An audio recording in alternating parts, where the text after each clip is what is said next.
Israel की सेना आम लोगों को निशाना बना रही है, हमारे घरों पर बमबारी हो रही है, सब कुछ ख़त्म हो गया है, हम बेबस हैं, कुछ नहीं कर सकते। मैं वापस अब तट की तरफ लौट रहा हूँ। हम 50 से ज़्यादा बार विस्थापित हो चुके हैं, या तो हमें मार ही दीजिए या जीने दीजिए। ये बात गज़ा के निवासी अहमद मंसूर ने अल जज़ीरा से कही है। इसराइली आर्मी ने 5 मई से गज़ा में अपना ऑपरेशन तेज़ कर दिया है। जंग तेज़ करने का फ़ैसला इसराइल की सिक्योरिटी कैबिनेट की मीटिंग में लिया गया। 4 मई को पीएम बेंजामिन नेतन्याहू ने ये मीटिंग बुलाई थी। इसमें इसराइल के रिजर्व सैनिकों को भी जंग में भर्ती करने की बात कही गई थी। इसराइल के मिलिट्री ऑपरेशन तेज़ होने से गज़ा में मानवीय संकट बढ़ गया है। 2 महीने से भी ज़्यादा हो गए हैं जब इसराइल ने खाने पीने का कोई भी सामान गज़ा में नहीं जाने दिया है। 20 मई को यूनाइटेड नेशंस के एक अधिकारी ने कहा कि अगर अगले 48 घंटे में गज़ा में खाने का सामान नहीं पहुंचता है तो लगभग 14,000 बच्चों के मरने का ख़तरा हो सकता है।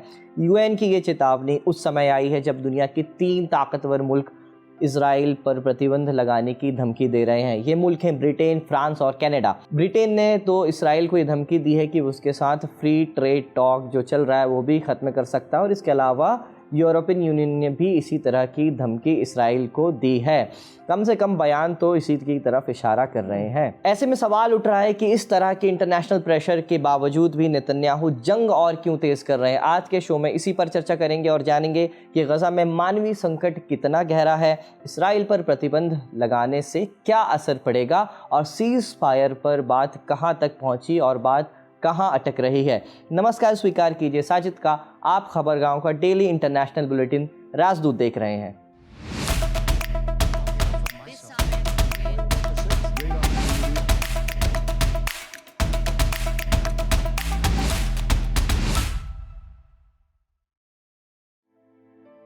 सात अक्टूबर 2023 हमास ने इसराइल पर आतंकी हमला किया। इसमें लगभग 1100 लोग मारे गए।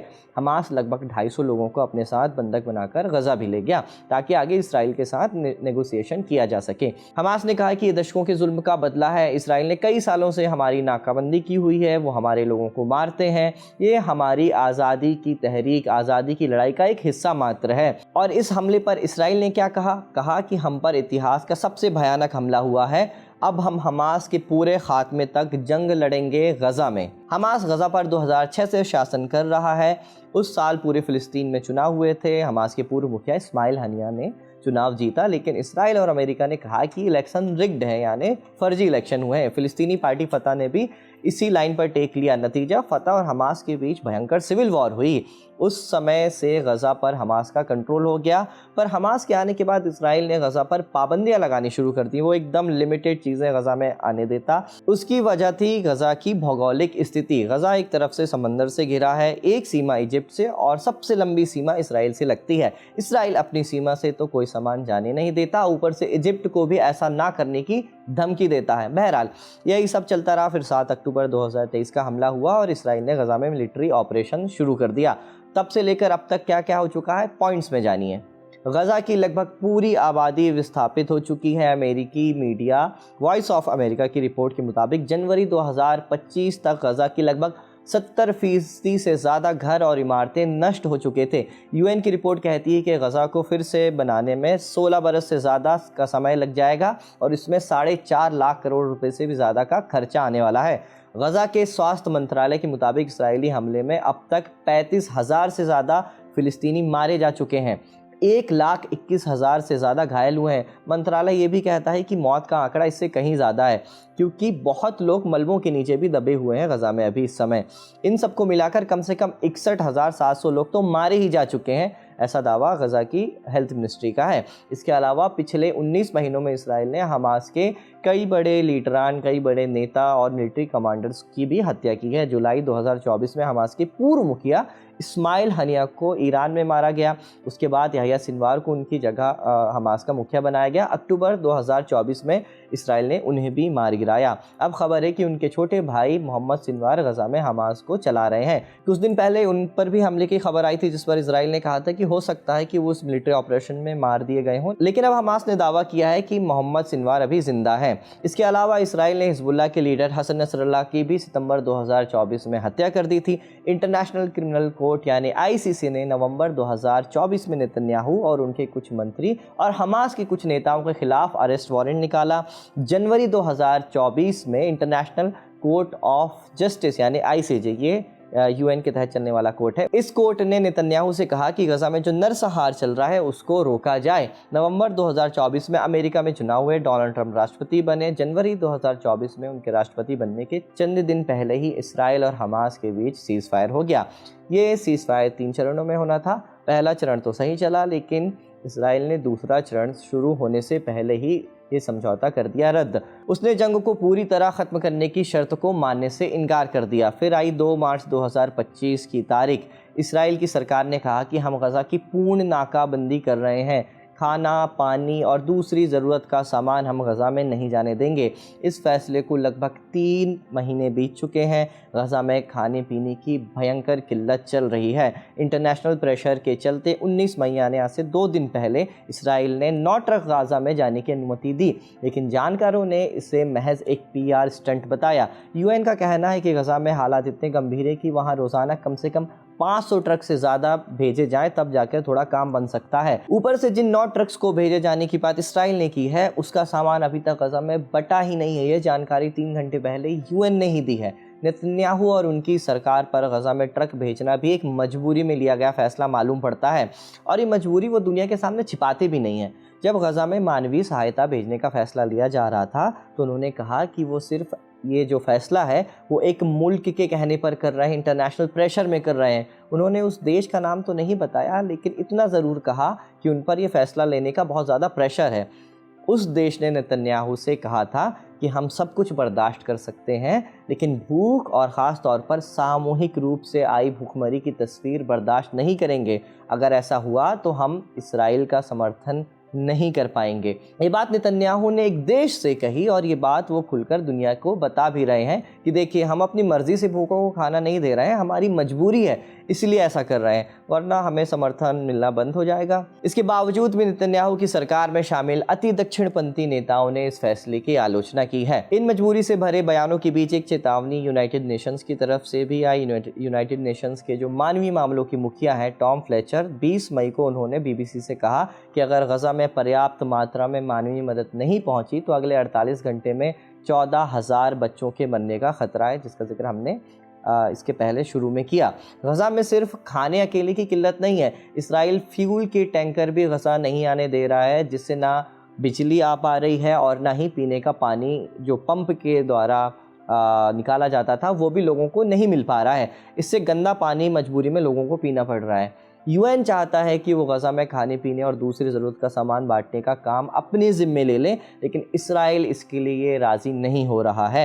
इसराइल की इन्हीं मनमानियों के चलते अब उसके सबसे अच्छे दोस्त भी पीछे हटने लगे हैं। 19 मई को कनाडा, ब्रिटेन और फ्रांस ने एक जॉइंट स्टेटमेंट जारी किया। क्या कहा इस स्टेटमेंट में, पॉइंट्स में जानिए। इसराइल ने गजा में सैन्य अभियान का जो विस्तार किया है, हम उसकी निंदा करते हैं। इसराइल की सरकार को ये मिलिट्री ऑपरेशन तुरंत रोकना चाहिए और गजा में ज़रूरत का सामान भेजने पर फोकस करना चाहिए। हम हमास से भी आग्रह करते हैं कि वो गजा में बचे सभी बंधकों को रिहा कर दे। हम उन इस्राएली नेताओं के बयानों की भी मजम्मत करते हैं जो गजा वासियों को जबरन उनके घर से विस्थापित करना चाहते हैं।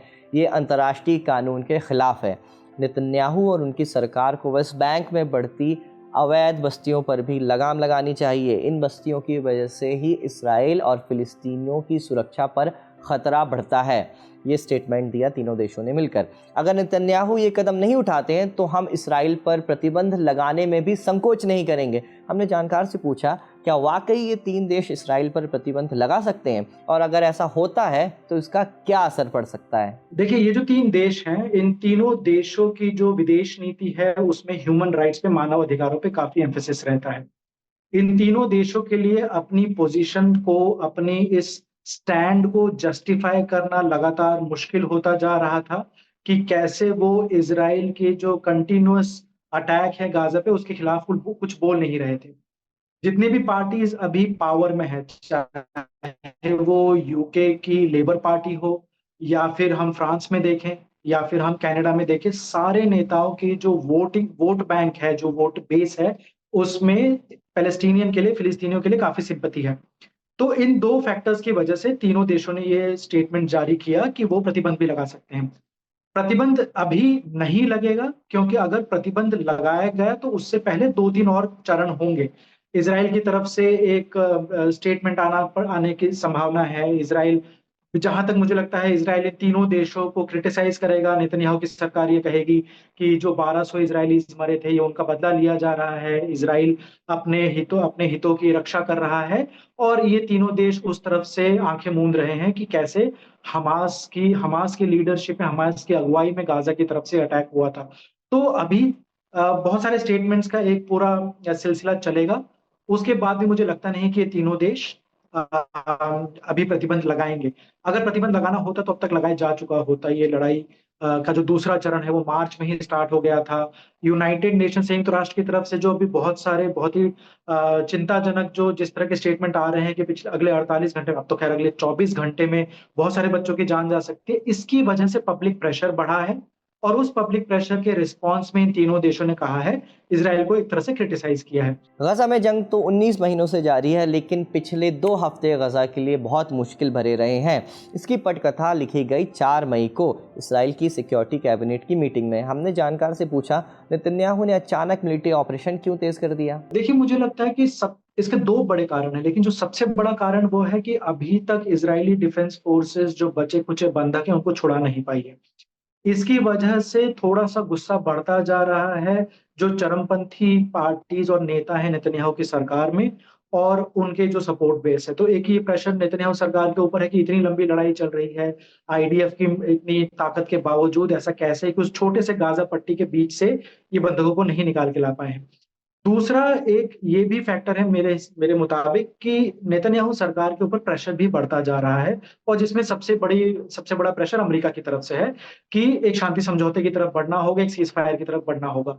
इन दोनों फैक्टर्स को बैलेंस में लाते हुए नेतन्याहू सरकार की, मुझे लगता है कि ये एक तरह से ये कदम उन्होंने उठाया, ये उन्होंने नीति तय करी कि जितना हो सके वो अंतर्राष्ट्रीय प्रेशर को दरकिनार करें, लेकिन जितनी जल्दी हो सके उतनी जल्दी बंधकों को तो छुड़ाएँ ही और साथ-साथ मिलिट्री ऑपरेशन के तहत जितने भी टॉप लेवल, सेकंड लेवल और थर्ड लेवल के हमास के उन्हें लीडर दिखते हैं या उनका पता चलता है तो उनको भी नेस्तनाबूद किया जाए, ताकि ये दोनों जो उनके युद्ध के ऑब्जेक्टिव्स थे जो अभी तक पूरे नहीं हो पाए। पहला कि सारे बंधकों को छुड़ाया जाए और दूसरा हमास का खात्मा किया जाए। उसकी जितना करीब पहुँच सके उतना करीब वो पहुँचना चाहते हैं। इसीलिए 4 मई को मुझे लगता है कि युद्ध में एक नई तरह की तेज़ी लेके आई है नेतन्याहू सरकार। हमने जानकार से युद्ध विराम की संभावनाओं पर भी सवाल पूछा। हमास युद्ध रोकने के लिए राजी दिखाई दे रहा है, वो चाहता है कि पूर्ण युद्ध विराम हो जाए। वहीं इसराइल का कहना है कि हम हमास के खात्मे तक नहीं रुकेंगे। ताज़ा युद्ध विराम की बात कहाँ तक पहुँची है और पेच कहाँ फंस रहा है? देखिए, लेटेस्ट डेवलपमेंट यही है कि दोनों पार्टियों के बीच में एक वो समझौते की स्थिति अभी नहीं पैदा हो पा रही है। एक उसका बहुत बड़ा कारण, अब इज़राइल ने अपनी शर्तें तो रखी हैं, लेकिन उन शर्तों के पीछे अगर आप देखें तो एक उसका कारण ये भी है कि जो इज़राइली सरकार की तरफ से एक प्लान बनना है, द डे आफ्टर प्लान, जिसकी बात पिछले साल अक्टूबर के आसपास से हो रही है। जिस दिन लड़ाई खत्म होगी उसके बाद इज़राइल गाज़ा की तरफ क्या नीति अपनाएगा, उस पे अभी तक कोई clear cut at least publicly declaration नहीं आया है। अंदेशा है, मुझे संदेह है कि इज़राइली आर्मी गाज़ा में रहेगी, इज़राइली आर्मी वहाँ पे अपना प्रेज़ेंस बनाए रखेगी। लेकिन उसके लिए ज़रूरी है कि जिस हद तक हो सके हमास का पूरा-पूरा, अगर पूरा नहीं तो मैक्सिमम पॉसिबल लेवल तक हमास का डीमिलिटराइज़ेशन हो जाए। ये कंडीशंस उन्होंने रखी हैं। हमास डिसआर्म हो जाए। लेकिन देखिए, हमास की तरफ से भी अगर आप देखेंगे तो हमास इस कंडीशन के लिए कभी नहीं मानेगा कि कंप्लीट डिसआर्मामेंट हो जाए या फिर कंप्लीटली कंट्रोल गाज़ा का छोड़ के किसी और ग्रुप को दिया जाए। वो ग्रुप चाहे जो भी हो। ये हमास के अस्तित्व की बात है तो हमास वो नहीं करेगा। इसीलिए हमास के पास अभी जो कंडीशन वो ये है कि हम अपने डिसआर्मामेंट पे बात तक नहीं करेंगे जब तक इज़राइली डिफेंस फोर्सेस पूरी तरह गाज़ा से हट ना जाए, पूर्ण विराम ना लग जाए युद्ध पे। तो ये जो दोनों तरफ की बातें हैं, इनमें कोई मेल नहीं खाता नज़र आता अभी और जब तक मेल नहीं होगा दोनों पार्टी एक दूसरे को ही ब्लेम करेंगी, एक दूसरे पे ही ये इल्जाम लगाएंगे कि सामने वाली पार्टी की वजह से ही युद्ध विराम नहीं हो पा रहा है। ये चैप्टर यहीं तक। अब कुछ बोनस खबर जान लीजिए। पहली खबर पाकिस्तान से है। पाकिस्तान के बलूचिस्तान प्रांत में एक स्कूली बस में ज़ोरदार विस्फोट हुआ है। इस विस्फोट में 3 बच्चों समेत कुल 5 लोग मारे गए हैं, 38 से ज़्यादा लोग घायल हुए हैं। माना जा रहा है कि मरने वालों की संख्या और भी बढ़ सकती है।